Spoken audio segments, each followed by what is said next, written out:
the Titanic. The mere mention of this name conjures up a host of emotional images in one's mind. The Titanic is a vessel about which almost everyone possesses at least some knowledge. Watching the cinematic portrayal of this extraordinary ship's tragic fate is enough to bring tears to anyone's eyes. It was a colossal vessel, slicing through the waves as it steamed toward its intended destination. Yet, in a sudden and catastrophic turn of events, it collided with a massive iceberg and sank beneath the waters of the Atlantic Ocean. Once hailed as the unsinkable ship, a vessel destined never to go down, it ultimately broke in two and plunged into the ocean's depths, taking 1,500 passengers with it. The Titanic now rests as the largest underwater graveyard in the world. But have you ever wondered why it has not yet been possible to salvage this ship from the ocean floor? The wreckage of the Titanic was first discovered beneath the sea in 1985. Yet why does the ship remain submerged there to this day? Despite the wealth of modern technology currently at our disposal, why has the recovery of the Titanic remained an elusive goal? It is not as if no attempts have ever been made to raise the Titanic. The truth is, scientists have likely invested more effort into attempting to salvage the Titanic than they have into almost any other endeavor.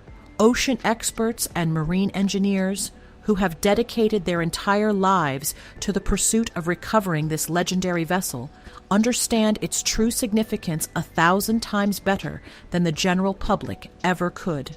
The value placed upon this ship was so immense that following its sinking, the search for it continued for nearly 73 years. Finally, in 1985, the Titanic's wreckage was located with the aid of the research submersible DSV Alvin. Since that discovery, efforts to salvage the ship have persisted for nearly 3 decades. Renowned researchers, ranging from the celebrated American oceanographer Robert Ballard to other distinguished experts, have each undertaken their own initiatives in an attempt to recover the vessel.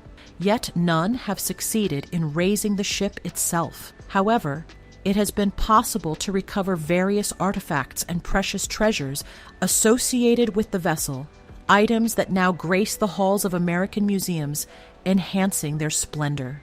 Yet the focal point of all this fascination, the Titanic itself, remains lying beneath the ocean to this very day. Initially, the use of submarines and magnets was proposed as a means to salvage the Titanic. However, the ship weighs approximately 40,000 tons. Moreover, the water pressure at such ocean depths is so immense that this 40,000-ton vessel would effectively become several times heavier. Consequently, even the thickest cables and most advanced submarines would be unable to withstand the ship's weight. The Titanic rests nearly 4 kilometers beneath the ocean's surface, a depth where lifting an object measuring just 1 square centimeter would require a force of nearly 200 kilograms, a feat that, given the technology of that era, was simply unfeasible. Even today, accomplishing such a task is no trivial matter. For this very reason, the entire 21st century has passed by with nothing but the formulation of plans to salvage the Titanic. Eventually, the experts' patience wore thin.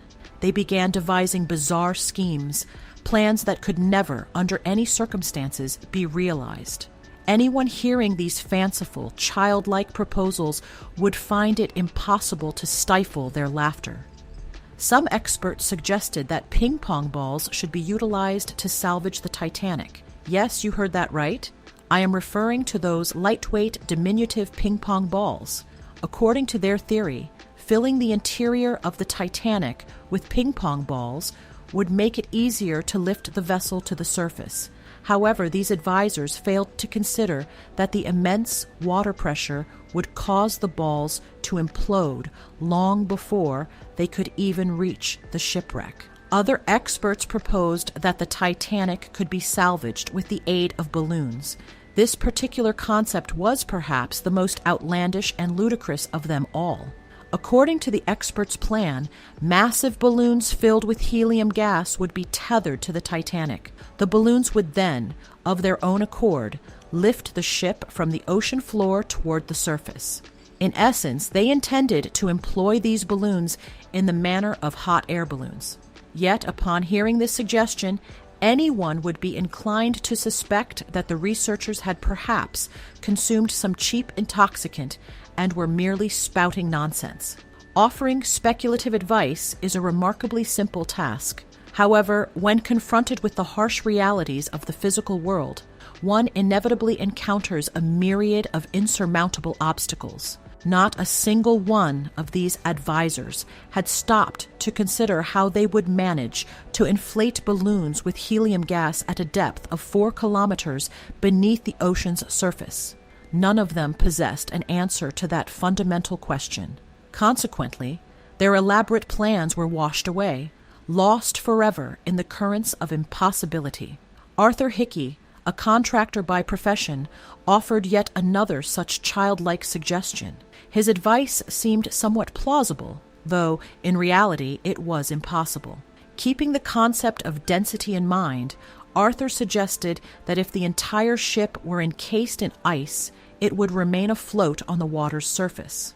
This is because the density of ice is significantly lower than that of water, the very reason why ice cubes float in beverages. However, the question then arose, how could such a massive ship be transformed into ice?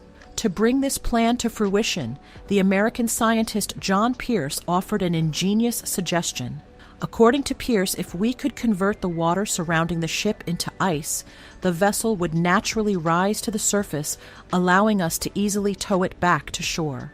To achieve this, we could utilize liquid nitrogen.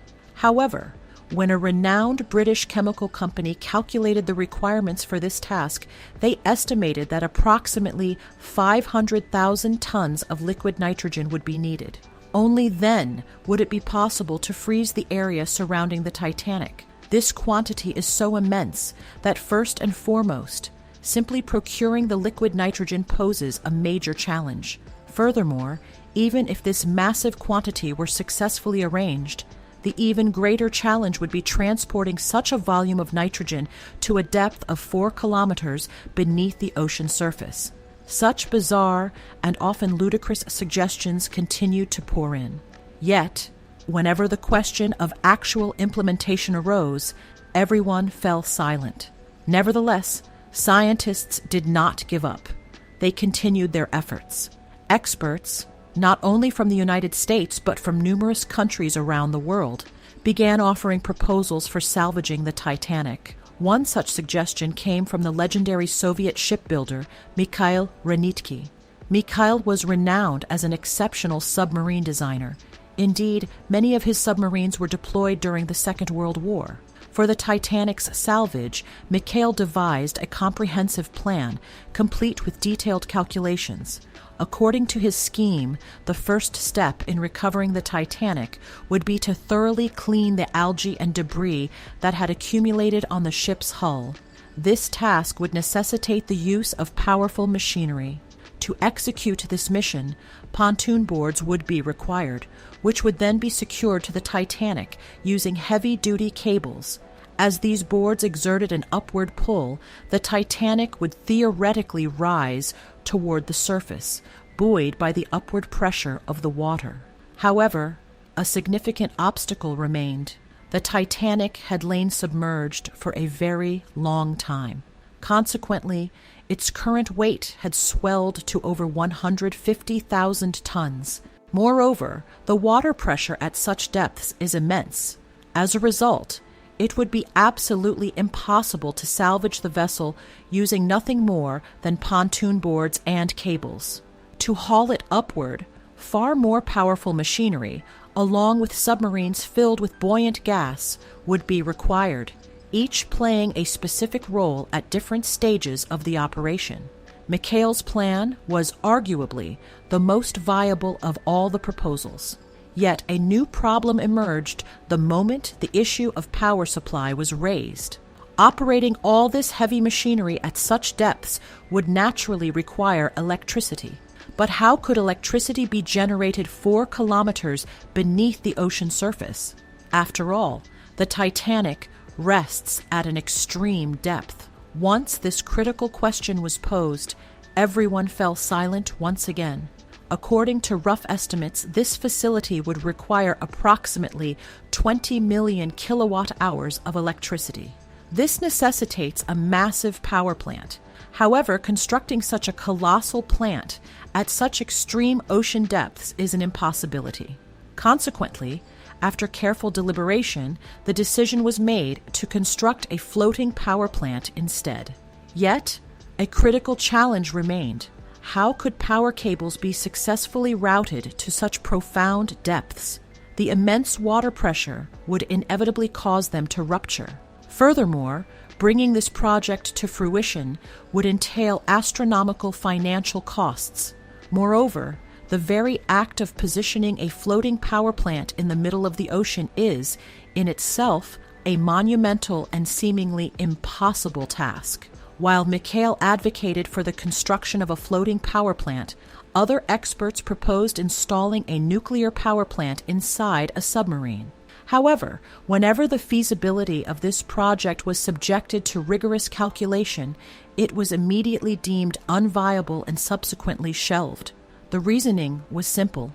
It would take a full century to recoup the vast financial outlay required to salvage the Titanic. And even then, there was no guarantee that the salvage operation itself would be successful. For this very reason, no prudent or rational company is willing to undertake such a prohibitively expensive endeavor. Consequently, the entire operation has been placed on indefinite hold. For nearly 30 years, the world's most renowned experts have put forward a myriad of unique proposals for salvaging the Titanic. Yet, whether due to prohibitive costs or the lack of sufficiently advanced machinery, none of these plans have ever been successfully implemented. A company typically undertakes a project only when it stands to generate a profit from it. While everyone is quick to offer suggestions on how to salvage the Titanic, few have stopped to consider the practical utility, or lack thereof, in recovering this wrecked vessel. Imagine for a moment that a company were to succeed in salvaging the ship at immense financial cost. Would they ever be able to recoup their investment? Even if a company were to expend its capital to recover the vessel and transform it into a museum, it would still take a century to recover the initial outlay. Although the Titanic remains deeply intertwined with human emotion and sentiment, no commercial entity can afford to shoulder such an enormous financial risk. Such is the current reality regarding the state of the Titanic. For nearly a century, marine bacteria have been slowly consuming the ship. It is estimated that within another 30 years, these voracious bacteria will cause the vessel to vanish completely. Moreover, numerous marine creatures have made their home within the wreckage. In 2001, UNESCO designated the ship as a protected site under the category of underwater cultural heritage. Currently, the cost required to salvage the vessel would be equivalent to the price of purchasing an entirely new cruise ship. Therefore, attempting to salvage the Titanic would be an act of sheer folly. Do you believe it will ever be possible to salvage the Titanic in the future? Let us know in the comments below. However, even if salvaging the ship proves impossible, the mystery of the Titanic will undoubtedly continue to captivate the human imagination for centuries to come. That brings us to the end of today's video. For now, I bid you farewell. I look forward to seeing you again in the next episode.